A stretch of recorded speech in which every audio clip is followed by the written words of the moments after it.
পরিচয় নেই, এ first time এত বড় মঞ্চে বক্তব্য দিচ্ছি। বুলডোজার হলে বাংলাদেশ চিনে দেখবেন।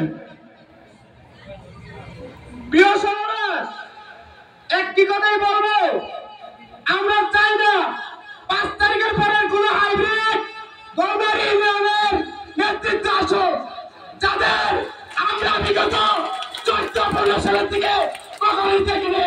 তাদের নেতৃত্ব গলমারি ইউনিয়ন আমাদের চাইবে না, যারা আমাদের সময় আমাদেরকে আগিয়ে গেছে, যারা আমরা তৃণমূল ওয়ার্ড পর্যায়ে নেতৃত্ব দেয়, যাদেরকে আমাদের সব সময় খোঁজখবর দিয়েছে, তাদেরকেই আপনারা নেতৃত্ব দেবেন।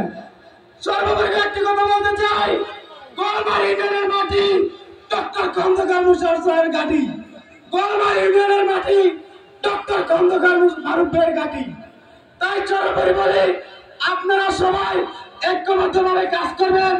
আগামী দিনে গলমারি ইউনিয়নে আগামী ইলেকশনে গলমারি ইউনিয়ন স্বেচ্ছাসেবক দল ডক্টর খন্দকার মারুফ ভাইয়ের একজন বিশ্বস্ত ব্যাংকার হিসেবে কাজ করবে। এই বলে আমি আমার বক্তব্য শেষ করছি।